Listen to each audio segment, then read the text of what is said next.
Bom, então vamos lá.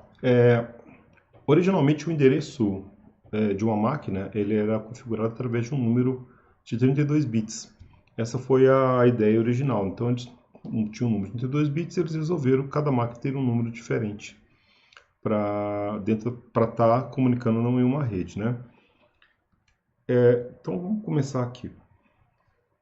A primeira coisa que vocês precisam entender é como que eu represento esses meus endereços de 32 bits, né? Então ia ser muito complicado se eu tivesse que colocar isso aqui como uma sequência de 0 e 1 aqui até fechar meus 32 bits possíveis, né? Então a ideia para a representação de endereçamento IPv4 foi agrupar esses números em 4 grupos de 8 bits cada um. Então eu tenho 4 grupos, esses grupos são representados de forma decimal, e dessa forma eu consigo compor, né, os 32 bits. Então eu tenho aqui 4 grupos de 8 bits. Então aqui eu teria uma possibilidade de escrever um número de 0 até 255, né? Então em cada bloquinho desse eu teria a possibilidade de colocar de 0 a 255. A gente vai ver que tem limites, que nem tudo é válido, tá? Mas essa seria a estratégia básica. Então quando a gente vê um número do tipo 10.5.7.1, a gente está falando que a gente tem aqui os 4 grupos de endereçamento de bits, né? Que a gente chama de octetos.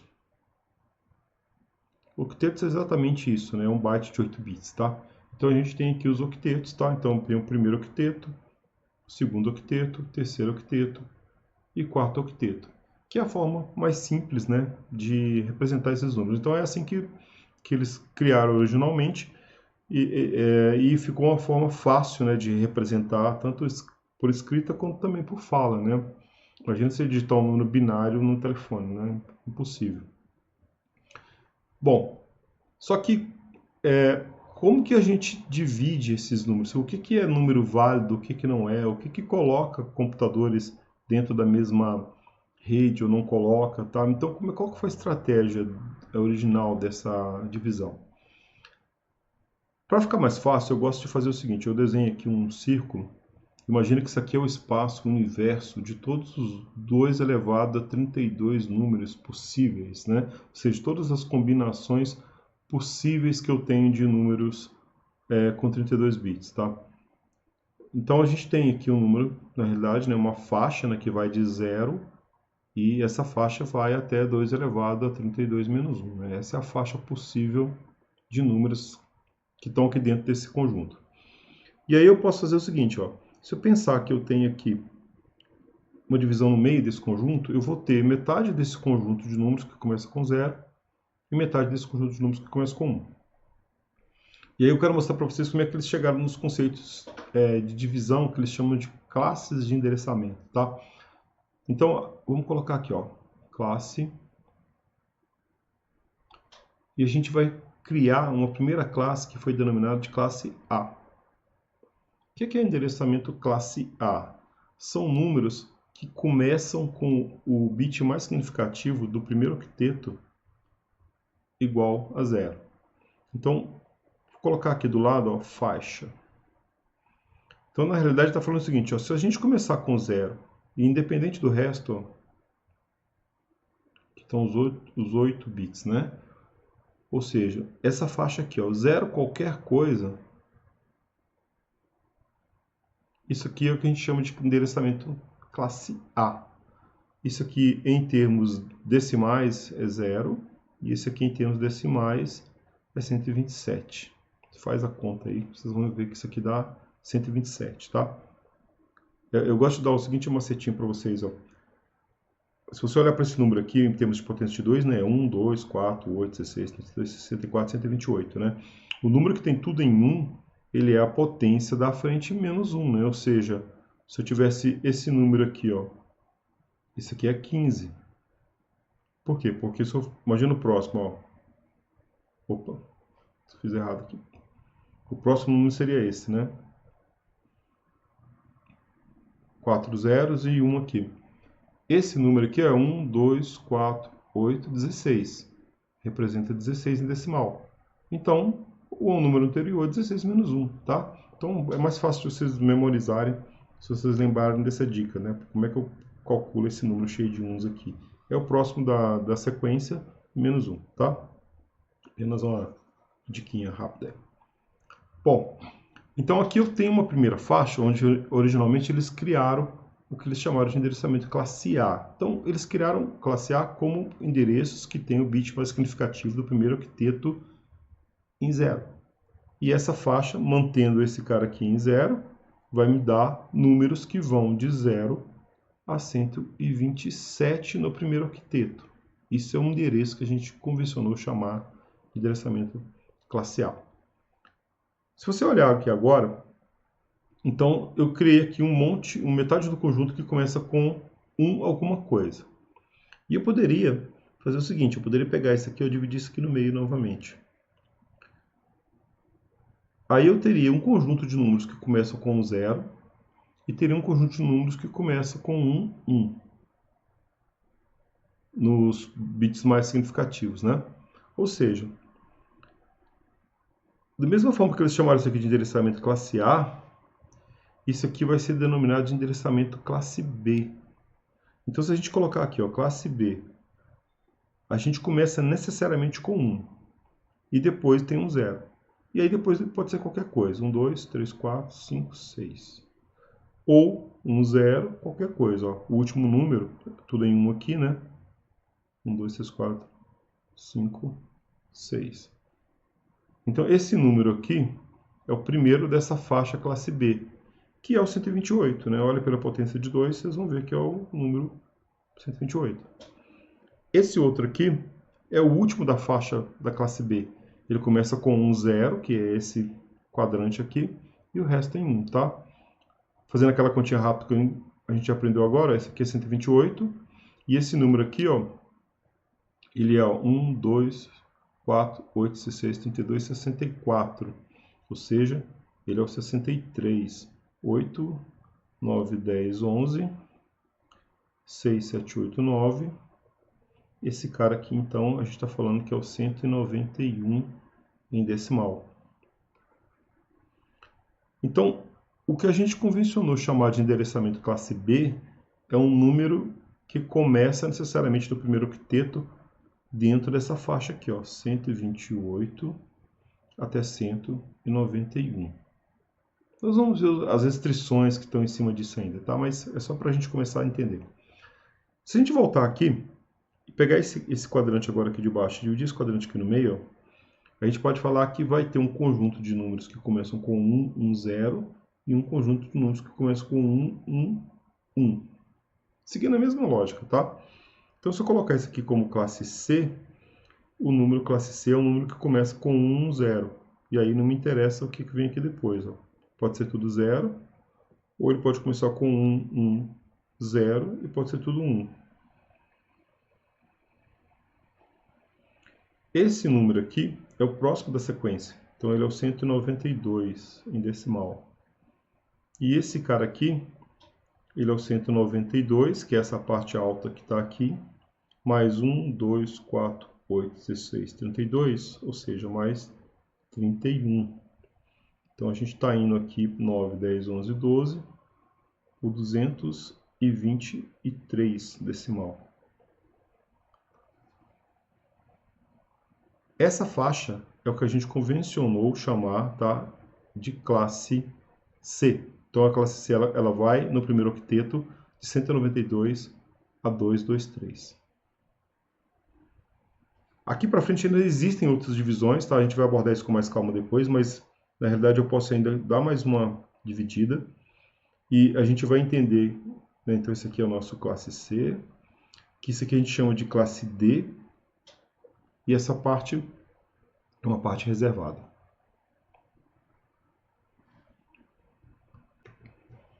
A gente vai voltar depois falando um pouco mais sobre o que é classe D. Não é o nosso foco agora, porque classe D foi feita para endereçamento multicast, que a gente vai ver que é uma forma de endereçamento onde você quer conectar ou quer trocar pacotes em grupos de máquinas. Essas classes A, B e C, elas são previstas para o que a gente chama de unicast, ou seja, quando eu quero fazer uma comunicação de uma máquina com outra máquina, tá? a gente volta nesse assunto depois, tá? Mas existem basicamente unicast, multicast, uma máquina para várias, e broadcast, uma máquina para todo mundo que está naquela subrede, tá? Então esse aqui a gente está falando que é algo um ponto para um ponto. Esse aqui é um ponto para multipontos, mas esse multipontos é uma quantidade de máquinas que fazem parte de um grupo. E esse aqui é uma difusão para todo mundo, tá? Então pode ser qualquer um que está nessa subrede que a gente está falando. Esse aqui são tipos de formas de endereçamento, tá? As classes A, B e C, então elas são usadas exclusivamente para endereçamentos unicast. E é isso que a gente vai ver então. Então, esse conjunto de 2 elevado a 32 números, ele acaba então se dividindo em 3 faixas no primeiro octeto, tá? Lembra que a gente tem 4 octetos, né? E a gente está falando só do primeiro grupo, que é esse aqui, tá? Então, a gente está falando desse primeiro octeto aqui, ó. E aí, agora você já começa a entender que o primeiro octeto, ele já dita, de certa forma, que classe de endereçamento que aquela máquina pertence. Bom, o que eu faço com isso? Qual que é a estratégia disso? O que eu coloco nos outros octetos? Para entender isso, a gente precisa entender que existe uma divisão entre rede e host. E aí vamos entender essa parte de rede e host e vocês vão ver como é que as coisas começam a fazer mais sentido, tá? Vamos abrir aqui uma outra janelinha. Depois eu posso passar isso para vocês, se vocês precisarem dos desenhos, tá? Bom, cada número IPv4 que a gente colocar aqui, tá? Então, vou desenhar de novo os 4 octetos, separado por pontos. Esses números, originalmente, eles foram previstos que eles têm 2 partes. Ele tem uma parte que a gente chama de host e uma parte que a gente chama de rede, ou máquina e rede, tá? E a ideia é o seguinte: máquinas que estão na mesma rede, elas têm a mesma parte de rede, mudando a parte de host. Então, o que eu quero dizer com isso? Se eu colocasse aqui, por exemplo, um endereço classe A, do tipo 10, e colocasse aqui, ó, outros números depois, tá? Vamos colocar um outro número aqui, 10, 2, 3, 4.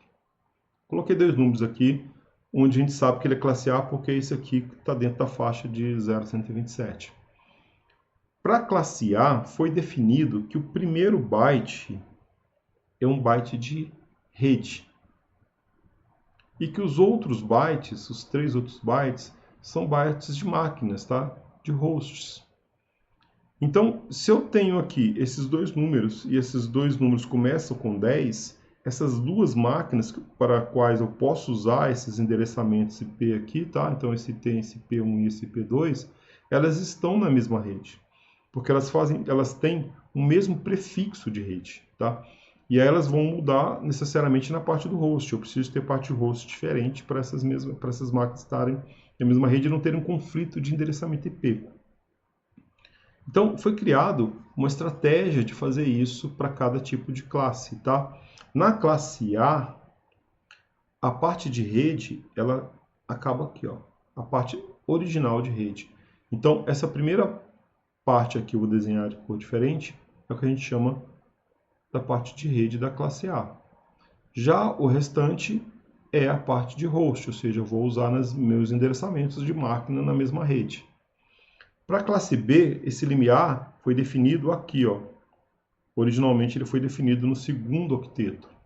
Então a classe B, ela tem 2 bytes para a parte de rede e ela tem 2 bytes para a parte de host.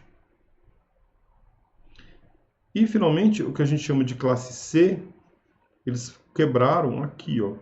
Originalmente foi quebrado aqui, de forma que eu teria 3 bytes aqui para a parte de rede e 1 byte para a parte de host. Essas divisões são as divisões originais, tá? Previstas para o endereçamento IPv4. A gente vai ver daqui a pouco que isso pode mudar com o conceito de subnet. Mas originalmente, o que a gente chama de rede em cada uma dessas classes são essas divisões que estão aqui. E aí a gente começa a ver o que isso gera em termos de possibilidades. Olha, possíveis números de redes, né? Ou seja, de 0 a 2 elevado a 8 menos 1 possíveis números de redes diferentes, que é relativamente pequeno, né? Só que, por outro lado, em cada uma dessas redes eu tenho uma combinação aqui possível, ó, de 2 elevado a 24 números de máquinas que poderiam estar dentro daquela rede. Já que quem está na mesma rede tem o mesmo prefixo de rede, ou seja, o mesmo número que está aqui nessa parte, eu poderia variar esses três e ter inúmeras máquinas ali dentro. A gente vai ver daqui a pouco que esse número, na realidade, não é exatamente 2 a 24, porque ele tem alguns números reservados, mas é uma rede que tem uma divisão pouco estranha, né? Ela tem poucos números de rede e uma quantidade gigantesca de computadores dentro dessa mesma rede.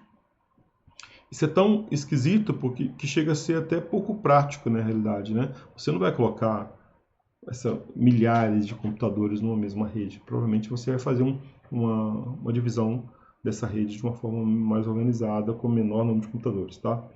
Enfim, vamos ver o clássico, depois a gente volta no conceito de subnet e isso vai ficar mais claro. Olha na classe B. A divisão gerou, então, números para redes, ou seja, eu tenho 2 elevado a 16 possíveis números. Na realidade não é 16, porque a gente tem já um prefixo aqui, né? Então, quando a gente coloca aqui, eu estou colocando as combinações totais, mas na realidade a gente tem um prefixo que muda um pouco essa quantidade. Estou colocando aqui só para a gente começar a entender a estratégia. E aqui do outro lado a gente teria 2 elevado a 16 números dentro de cada rede possível daquelas que eu posso criar, né? Respeitando aqui aqueles, né? Aqui começar com o 0, aqui começar com o 0, começar com 1, 0, né? Eu mostro a tabelinha com os números exatos daqui a pouco. Já na classe C, então, a gente tem várias possibilidades de endereçamento para a rede, ou seja, uma grande quantidade de possíveis redes, e na parte de hosts, na mesma rede, a gente tem 2 elevado a 8 possíveis combinações, né? Não é exatamente isso, vocês vão ver daqui a pouco, porque tem valores elevados, como eu já comentei. Então, essa divisão de rede host, ela foi originalmente criada dessa forma, tá? A classe A divide no primeiro octeto, a B no segundo e a C no terceiro, tá?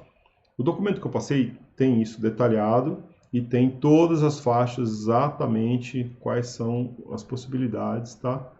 E quantidades de redes exatas, tá? Não sem esses erros, considerando todas as exceções, tá? Mas apesar de ter sido criado originalmente assim, isso a gente vai ver depois que vai ser alterado com o conceito de subnet.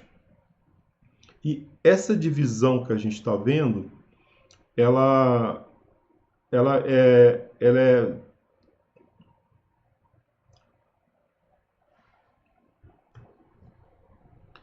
bom, isso traz a gente para um outro conceito, que é o conceito de máscara. Então, a máscara, ela diz até onde vai a parte de rede e a partir de onde começa a parte de host, tá? E o conceito de máscara, ele é bem simples. A ideia da máscara é criar um conjunto de números que começam com 1, indicando onde está a parte de rede, e depois, num determinado ponto, ele vira 0, onde estão a parte de host. Então, tudo que está relacionado com 0 tem a ver com host, tudo que é relacionado com 1 tem a ver com rede. Olha como isso é aplicado aqui. Deixa eu apagar esse cantinho aqui. Na classe A, a gente tem então um conjunto de 8 bits que estão relacionados com a parte de rede, né? Então a gente poderia falar o seguinte, ó, esse começo ali é 255, 8 bits em 1, certo? E a parte de host, a gente coloca tudo em 0. Então essa aqui é o que a gente chama de máscara tradicional da classe A. Olha aqui, a gente tem 2 bytes, então a máscara padrão da classe B é 255, 255, 00. E a máscara padrão da classe C é 255, 255, 255, 0. Então percebo que esse conceito está lá em cima, né? A gente tem um 1 até um determinado ponto, depois ele vira 0. E esse ponto onde ele vira 0, né? Nesse caso, os valores originais são esses para as classes A, B e C. Tá? Então, até o momento a gente viu, tem 3 classes. O primeiro octeto vai dizer que tipo de endereçamento é esse, né? A gente viu que ele foi uma divisão que foi feita no espaço de endereçamento possível de números. E existe um conceito de máscara de rede, tá? Máscara de rede, que diz até onde eu devo considerar meu endereçamento como parte de rede e depois como parte de endereçamento específico para a máquina, tá? Quem vai dizer isso para a gente é a nossa máscara de rede, tá? Então aqui a gente tem o resumo dessa história, onde nós temos as classes A, B, C, e aí a gente tem a divisão entre rede e host, né, que eu acabei mostrando lá para vocês. E aqui embaixo dá para a gente ver, então, exatamente os números de máquinas e números de host que eu posso ter em cada uma dessas redes, né? Por exemplo, na classe A, como é o prefixo do mais significativo com 0, na realidade eu tenho 7 bits para trabalhar só. Então, eu teria a possibilidade de ter 128 redes, né? E aí, tá aqui do lado, ó, 24 bits para host. Em teoria, eu teria essa quantidade de máquinas aqui, tá? E aí, para as outras também, ó, aqui eu teria 14, aqui eu teria 21. Então, essas são as divisões originais. Qual que é o problema disso? Essa divisão não é muito interessante para a gente. A gente precisaria trabalhar melhor essa quantidade de bits de rede que a gente tem em cada uma dessas subdivisões de ABC, tá? A gente vai ver isso então através do conceito de subnet ou submáscara de rede, tá? Antes disso, é importante entender que existem 2 endereços reservados para cada rede que a gente cria. Então vamos começar aqui de novo. Um endereço reservado é o que a gente chama de endereço de rede. O que é o endereço de rede? É o endereço que especifica a rede onde você está. Tá? Isso é muito útil para processo de configuração, pode ser usado, né, por exemplo, num firewall para bloquear uma rede inteira, pode ser usado em qualquer roteador para fazer um repasse para uma rede ou outra. Tá? Qual que é o conceito de endereçamento de rede? Ele identifica a rede e a ideia do endereçamento de rede é que ele vai colocar 0, todos os bits em 0 na realidade, né, da parte do host. Então, os bits do host, eles vão para 0 no endereçamento de rede. Então, exemplo, imagina que eu tenho aqui o endereço, ó, 172.16.30, sei lá, 39. Esse aqui é um endereçamento, é um endereço IP.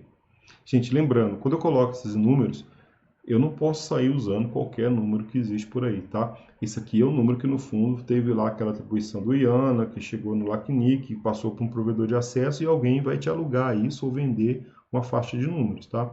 Então, um número desse aqui, que é um número válido, na realidade, esse aqui é um número interno, né? Mas os números que a gente vê por aí, por exemplo, o número 200, alguma coisa, 201, são faixas usadas no Brasil, né? Que são reservas brasileiras de endereçamento IP, você não pode sair colocando de qualquer jeito nas suas máquinas, tá? Esses números eles têm um processo de delegação, você tem que respeitar isso, você vai ter problemas de roteamento, provavelmente sua máquina não vai conseguir funcionar adequadamente. Para evitar esses problemas, eles têm faixas específicas para uso interno dentro das intranets, tá? Esse número que eu coloquei é um número para intranet. Eu vou mais para frente colocar essas faixas dentro das classes A, B e C. A gente tem algumas subfaixas lá que são usadas especificamente para isso. Mas voltando aqui, imagina então que eu tenho esse número aqui, esse endereçamento, né, V4 numa máquina. A gente sabe que para a classe B, esse aqui é o endereço classe B, né? Então, se você abrir o 172, você vai ver que ele tem aquele padrão de bits, né, da classe B. E a gente viu que a parte de rede dele vem até aqui, os 2 primeiros octetos. Por quê? Porque a gente tem uma máscara de rede, tá? Para endereçamento classe B, que é 255.255.00. Então, o que eu estou te falando é o seguinte, existe um endereço que é reservado, que eu não posso colocar numa máquina, que é só para dizer que rede é essa que eu estou trabalhando. E esse endereço aqui, nesse caso, ele é o endereço 172.16.00. Então, ó, o que eu fiz aqui, ó, eu zerei os bits da parte do host, tá? esse endereço é um endereço reservado para a rede, para indicação desse endereço de rede, tá? Então, como é que a gente pode chegar nisso facilmente? A gente pode fazer aqui um end bit a bit. Ó. Se você fizer um end bit a bit desse IP com essa máscara, você vai ter esse número aqui. Perceberam isso? Porque essa parte aqui vai ser zerada, né? Então esse endereço é reservado, não pode ser colocado numa máquina. Né? Provavelmente o seu sistema operacional nem vai aceitar se você tentar digitar isso como endereço de máquina. Não é um endereço válido de máquina, tá? Isso que a gente chama de endereçamento, endereço de rede, um endereço que identifica uma rede. Existe um outro endereço que é reservado dentro de cada rede também, que é o que a gente chama como endereço de broadcast. O endereço de broadcast é o endereço que é usado para enviar uma mensagem para todos os nodos que estão dentro daquela rede que eu estou criando, tá? E aí a diferença dele para o endereço de rede é que os bits do host eles vão todos ficar em 1. Então, olha para esse endereço aqui de cima. Eu sei que a parte do host, né, é essa parte aqui. Se eu colocar todos esses bits em 1, eu vou ter o 255, né? Então, naquele caso ali, meu endereço de broadcast ó, é 172.16.255.255. Esse endereço também é um endereço reservado.